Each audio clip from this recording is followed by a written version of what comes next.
You finish the program, and for one day you feel it, lighter and cleaner, like you have finally reached the stage all the work was for.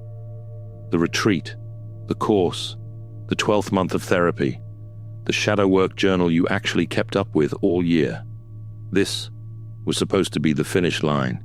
Then Tuesday shows up, and you catch yourself checking your phone for a reply that has not come, and you notice you were doing it, and some quiet part of you goes, "Wait, was I not supposed to be done with this by now?" There is a reason that feeling keeps coming back, no matter how much of the work you do, and it has nothing to do with you doing the work wrong. The problem is that almost everything you have been told about what you are working toward is wrong. So let me say the thing this whole video is going to prove to you. Nobody arrives at the final stage. They just learn to keep making the turn. Jung actually wrote about this, a specific, real essay almost nobody making final stage videos ever mentions. There is no ego death in it, no cleared space, no becoming untouchable, no 1%. Just one very ordinary turn most people are never told is coming. We will get to exactly what it is, and to the real reason nobody talks about this stage plainly. You already know the shape of the thing you came in believing, so let me say it back to you, honestly, the way you would say it yourself. There is a final stage to all of this. Awakening, individuation, whatever word you reach for. You have seen the videos, 8 signs you have already reached the Sophia stage.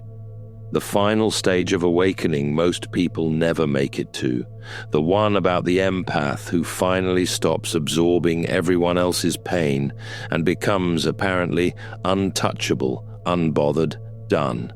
There is a version of you waiting on the other side of all this work, healed, integrated, at peace, finished growing.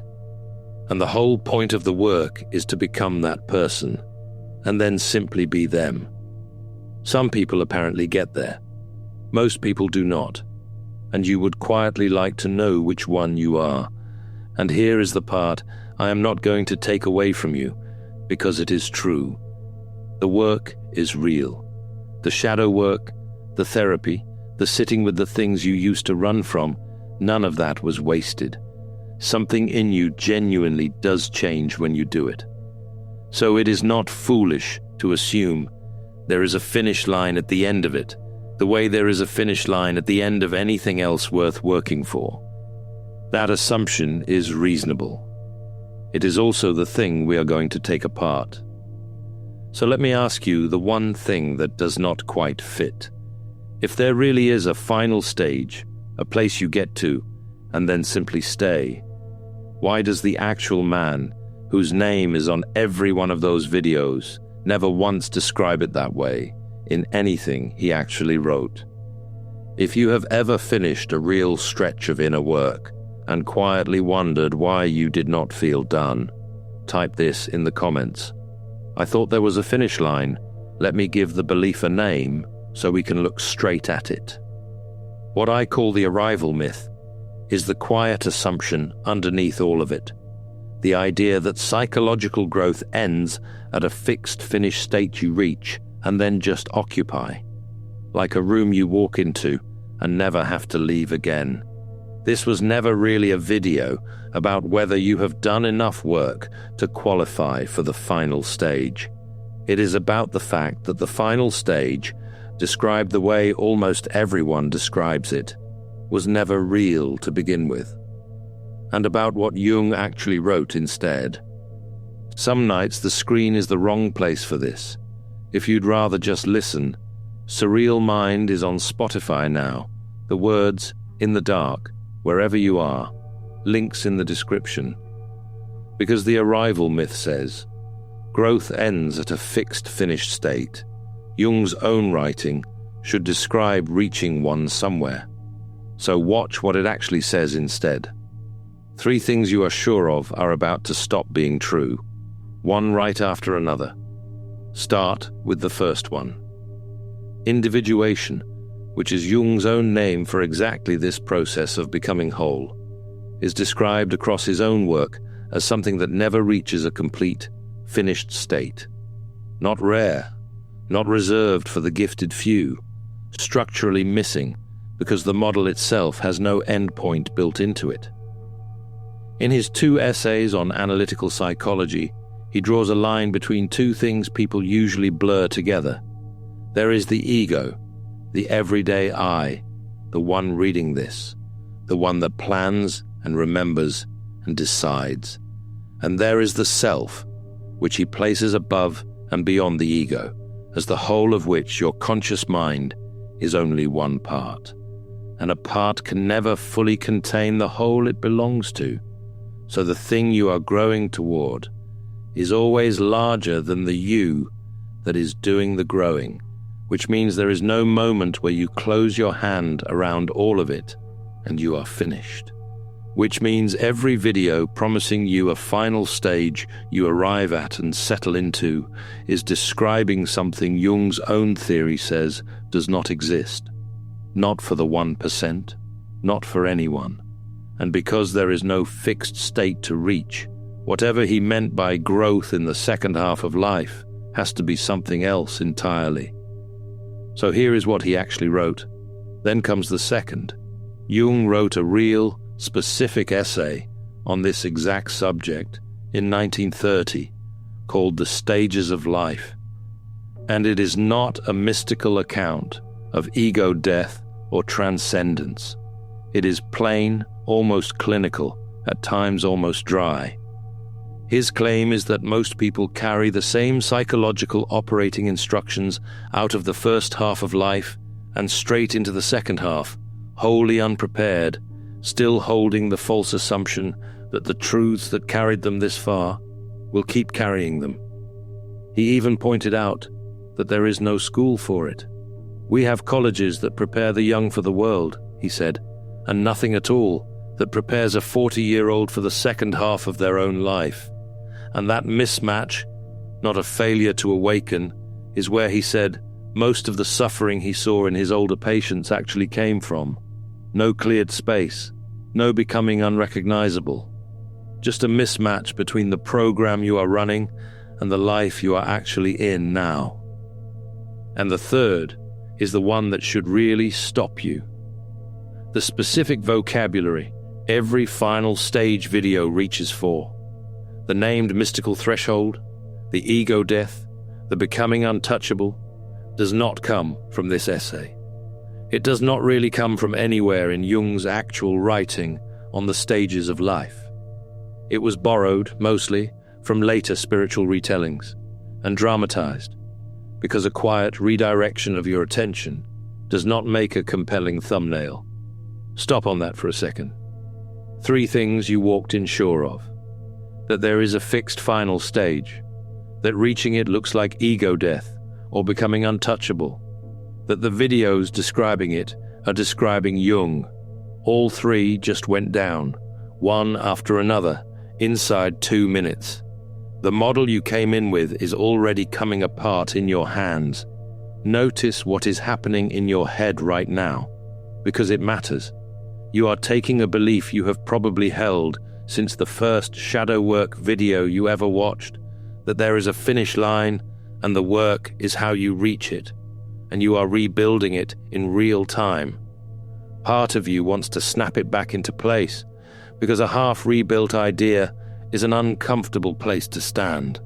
Do not snap it back. Stay right here. This is the part that changes how you understand every stretch of inner work you have ever done or ever will, and the shape replacing it keeps everything you already did.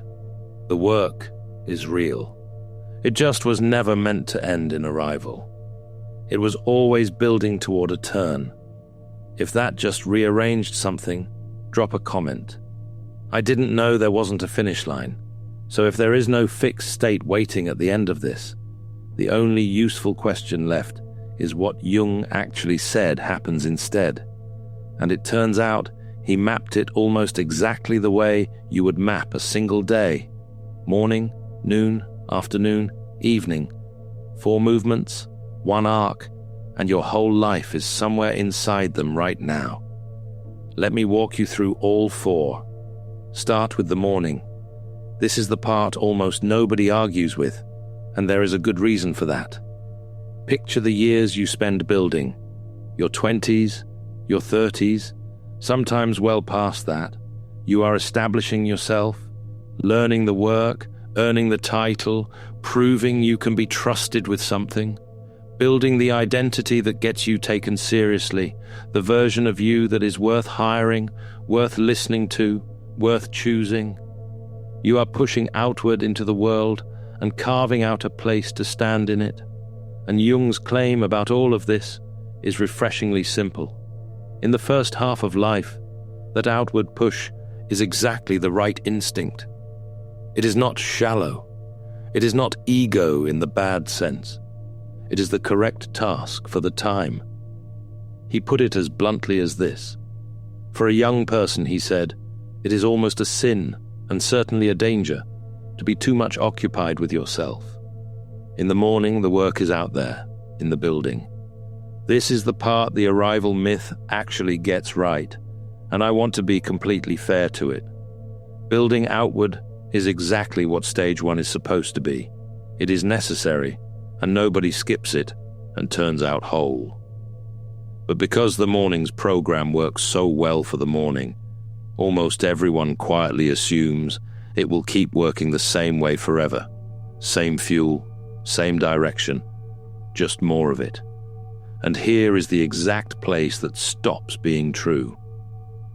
If this is the first time anyone has told you the work you already did was real and not just a warm-up for some stage you have not reached yet, subscribe. What this channel does every week is put words to the parts of your life that everyone else skips straight past. Now the noon, somewhere near the middle of life, and not at any fixed age. More a shift you feel than a birthday you pass. The same moves that always worked start to go quiet on you. The promotion lands, and the next morning, it is strangely flat.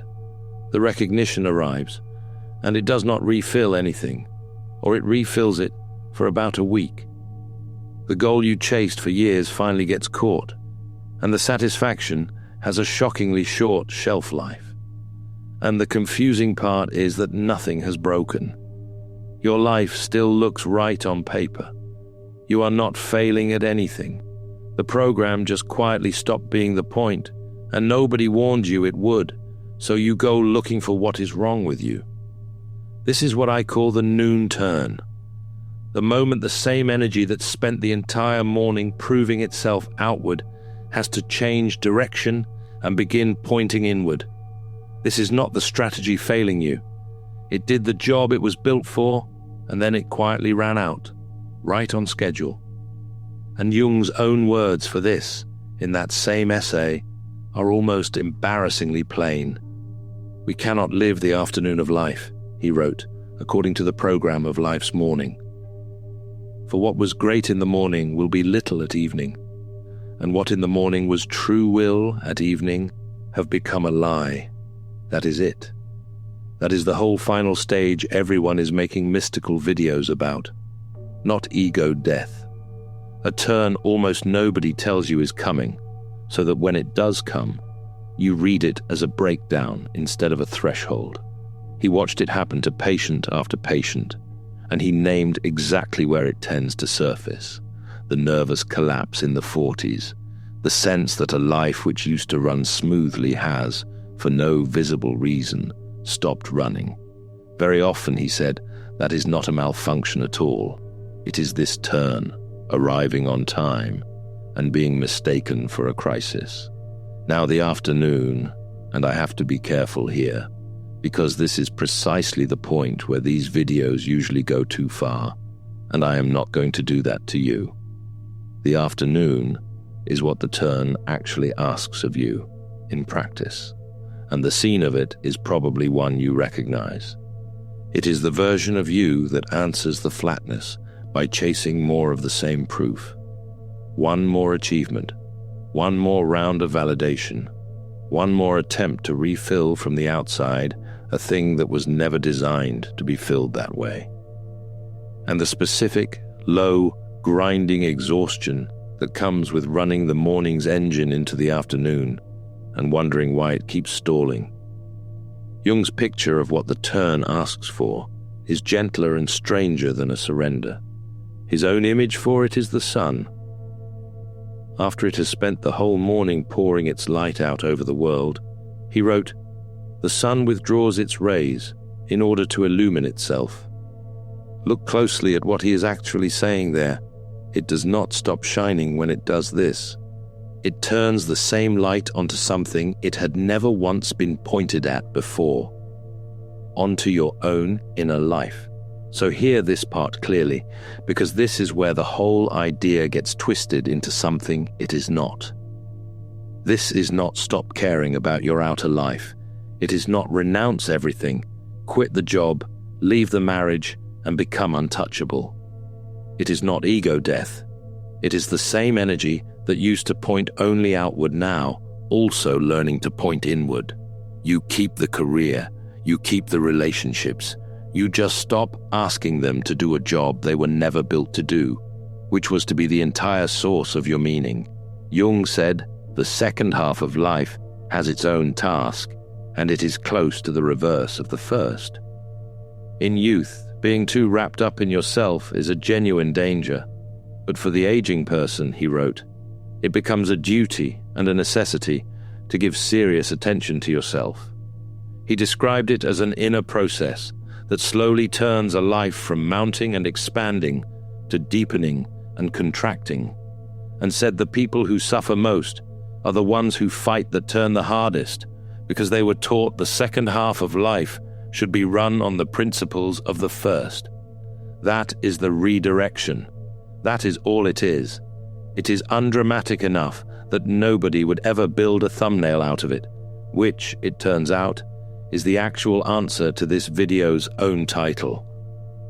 If you have been quietly doing exactly that, chasing more of the same proof, and wondering why it never lands the way it used to, comment, I've been chasing more of the same proof. Now the evening, and this is where the very first crack finally closes the loop. You might expect an evening stage where the turn is at last complete, where you have made it all the way inward, and you simply rest there, finished, arrived. There is no such stage. Jung's model of individuation has no last chapter where the process quietly stops running. The turn toward meaning keeps asking to be made, again and differently, for as long as there is a life left to make it in. Even in his final major work, decades later, he was still writing that wholeness is never something you finish and pocket, that on this road you have to keep beginning again from the beginning.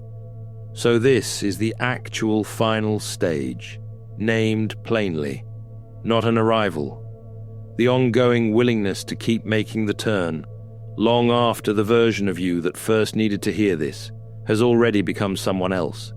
And that, right there, is the real reason almost nobody talks about it plainly. It does not resolve. There is no thumbnail for, and then you keep doing this, quietly, for the rest of your life. So the content that gets made instead invents a finish line. The Sophia stage, the 1%. The cleared space you supposedly arrive in and never leave. Because a story needs an ending, and this one, honestly, does not have one. So put the 4 together, and the whole thing finally clicks into a single shape. The morning built something real. The noon turn asked you to redirect it, not throw it away. The afternoon is what that redirection actually looks like, undramatically over years. And the evening keeps the loop open on purpose, asking you to make the turn again.